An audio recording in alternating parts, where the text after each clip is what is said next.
Hello students, welcome to constant exam GK. इस video में 16 से 23 फरवरी 2025 के वीकली इंपॉर्टेंट करंट अफेयर्स के ऊपर चर्चा करने वाले हैं।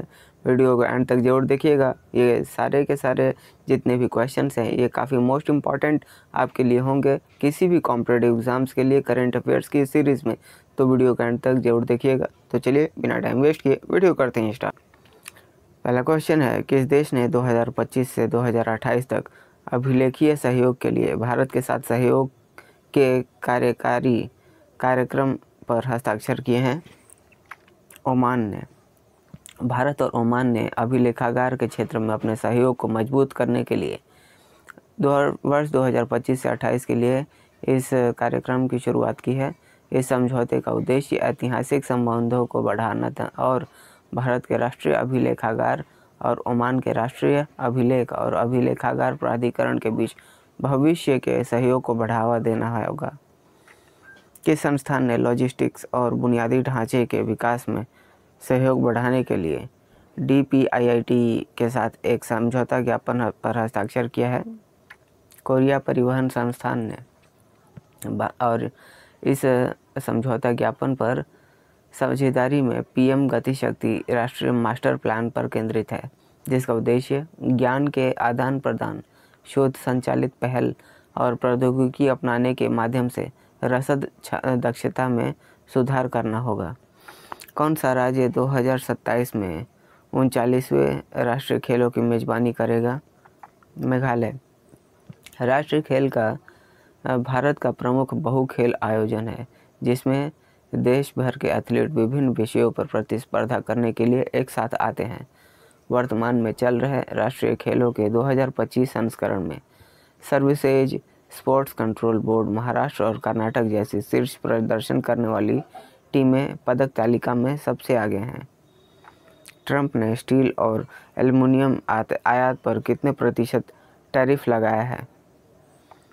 25% तक का टैरिफ लगाया है, और जिसमें कनाडा, ब्राज़ील, मैक्सिको और दक्षिण कोरिया जैसे प्रमुख निर्यातकों को कोई भी छूट नहीं दी गई है।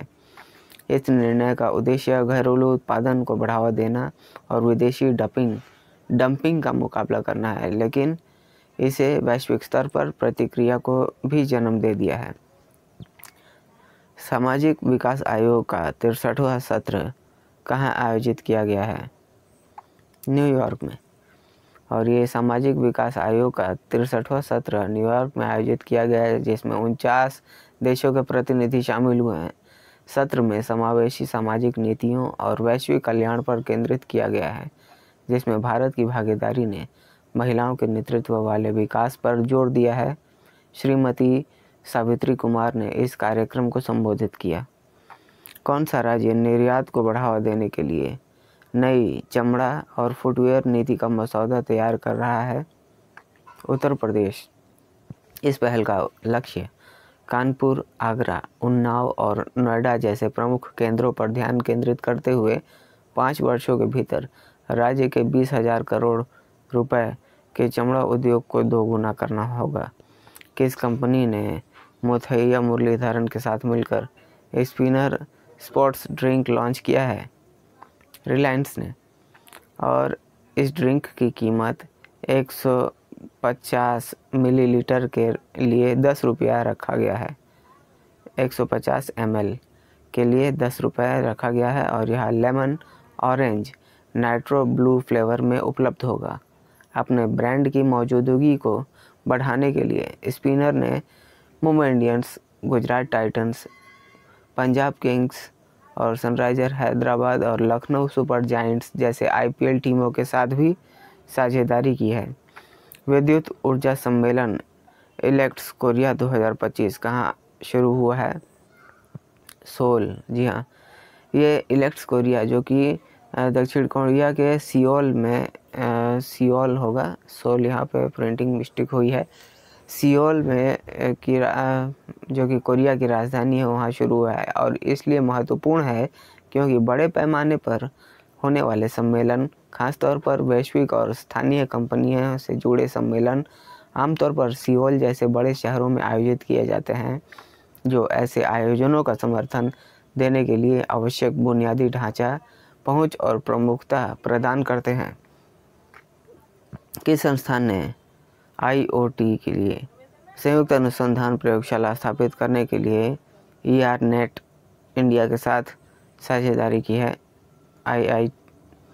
IITDM कांचीपुरम।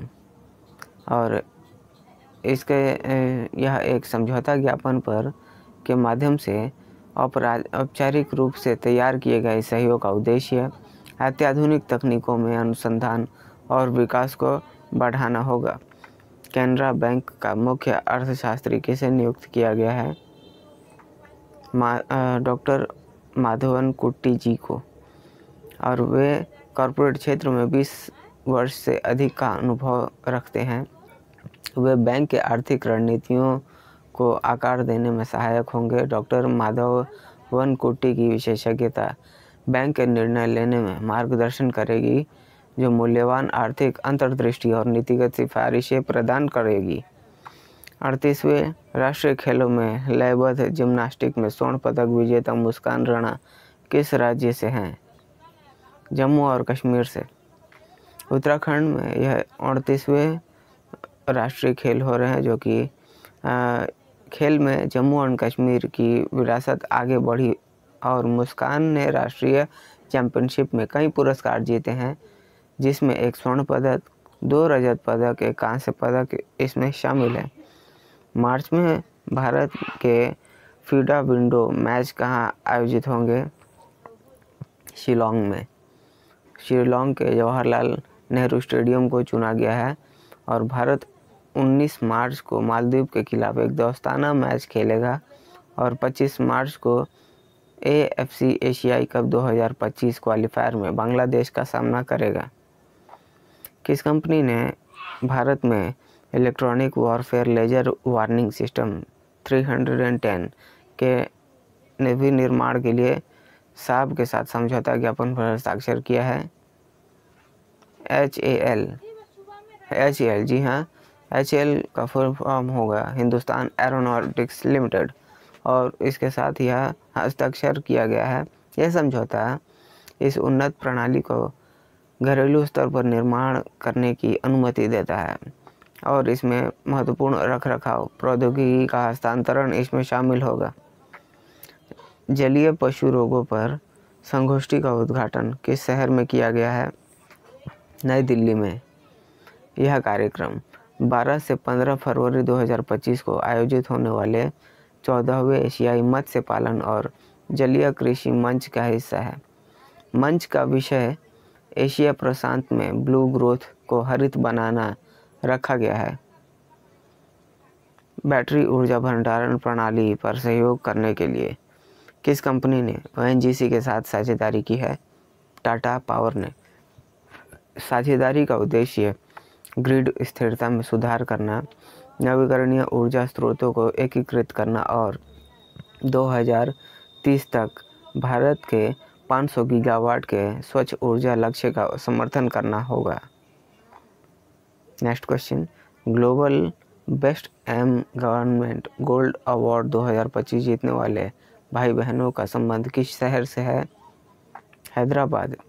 उन्हें उनके अभिनव निर्माण एक्सोहील के लिए सम्मानित किया गया है, जो स्ट्रोक और पक्षघात के रोगियों के लिए न्यूरो रिहैबिलिटेशन को बढ़ावा देने के लिए डिजाइन किया गया है और एक AI संचालित रोबोटिक दस्ताना है। भारत के किस राज्य ने अंतर्राष्ट्रीय व्यापार सहयोग को बढ़ावा देने के लिए Swiss Indian chamber of commerce के साथ समझौता ज्ञापन पर हस्ताक्षर किया है? कर्नाटक ने। इस समझौता ज्ञापन पर समारोह में बड़े और मध्यम उद्योग मंत्री MB पाटिल और 19 प्रमुख स्विस कंपनियों के प्रतिनिधि मौजूद थे। किस कंपनी ने जल लचीलापन श्रेणी में फॉरवर्ड फास्टर सस्टेनेबिलिटी अवार्ड 2025 जीता है? NTPC ने। भारत हैमर हथियार के निर्माण के लिए किस कंपनी ने सफरान इलेक्ट्रॉनिक्स एंड डिफेंस के साथ साझेदारी की है? Bharat electronics limited. और यह हैमर एक सटीक निर्देशित हवा से ज़मीन पर मार करने वाला हथियार है जिसे राफेल और LCA तेजस जेट के साथ उपयोग के लिए अनुकूलित किया जा सकता है। अध्ययन के अनुसार वैश्विक जनसंख्या का कितना प्रतिशत संभावित रूप से जूनोटिक रोगों के संपर्क में है? 44%। वर्तमान में कौन सा राज्य जातीय हिंसा और शासन संबंधी मुद्दों के कारण राष्ट्रपति शासन के अधीन है? मणिपुर। और अभी की स्थिति ऐसी है कि शासन संबंधी चुनौतियों के जवाब में भारतीय संविधान के अनुच्छेद 356 के तहत राष्ट्रपति शासन लगा दिया गया है और राज्य सरकार प्रभावी ढंग से काम करने में असमर्थ हो गई है, जिसके कारण राष्ट्रपति को भी हस्तक्षेप करना पड़ रहा है। भारत म्यांमार सीमा पर संशोधित मुक्त आवागमन व्यवस्था के अंतर्गत कितने सीमा द्वार सक्रिय किए गए हैं? 22। ऐसे संशोधित मुक्त आवागमन व्यवस्था के तहत भारत म्यांमार सीमा पर 43 ऐसे नियोजित सीमा द्वारों में से 22 को सक्रिय कर दिया गया है। यह बड़े पैमाने पर बिना बाड़ वाली पूर्वोत्तर सीमा पर सुरक्षा बनाए रखते हुए आवागमन को विनियमित करने के प्रयासों का हिस्सा है। यूक्रेन संकट पर आपातकालीन यूरोपीय शिखर सम्मेलन किस देश में आयोजित किया जा रहा है? फ्रांस में। इसलिए यह शिखर सम्मेलन इसी देश में हुआ। शिखर सम्मेलन में कई यूरोपीय देशों के नेता शामिल होंगे जो यूक्रेन की स्थिति के यूरोपीय सुरक्षा पर पड़ने वाले प्रभावों पर चर्चा करेंगे, जिससे फ्रांस इस महत्वपूर्ण कार्यक्रम का मेजबान देश भी बन जाएगा। जापान के साथ भारत का संयुक्त सैन्य अभ्यास धर्म गार्जियन 2025 किस देश में होगा? जापान में। यह अभ्यास शहरी युद्ध और आतंकवाद रोधी अभियानों पर केंद्रित है। इस सैन्य अभ्यास ने भारत और जापान के बीच रक्षा सहयोग को भी मजबूत किया है और अक्टूबर 2024 में भारतीय सेना प्रमुख जापान यात्रा से मिली गति पर भी आधारित है, जो कि जापान में माउंट फूजी का स्थान विशेष रूप से अभ्यास के लिए चुना गया था। भारत में शहरी भूमि सर्वेक्षण के लिए शुरू की गई पायलट प्रोजेक्ट परियोजना का नाम क्या है?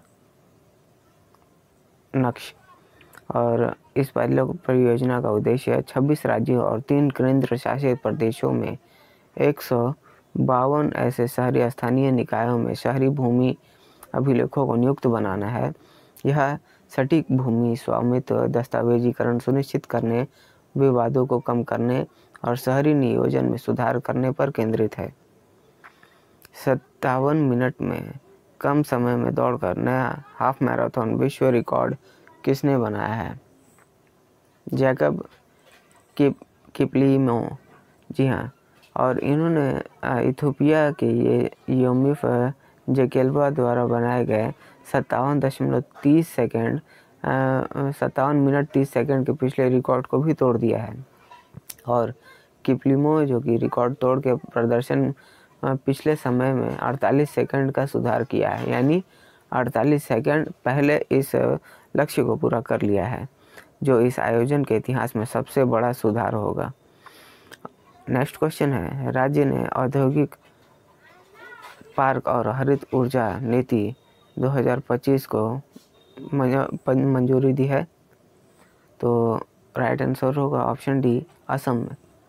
इसके अतिरिक्त राज्य ने असम एकीकृत स्वच्छ ऊर्जा नीति 2025 को मंजूरी दी है, जिसमें सौर, पवन, जल और हाइड्रोजन ऊर्जा जैसे नवीकरणीय ऊर्जा स्रोतों को बढ़ावा देने पर ध्यान केंद्रित किया गया है। ये पहल टिकाऊ ऊर्जा समाधानों में बदलाव करते हुए औद्योगिक विकास को बढ़ाने की राज्य की रणनीति का एक हिस्सा होगा। नया आयकर विधेयक 2025 कब लागू होगा?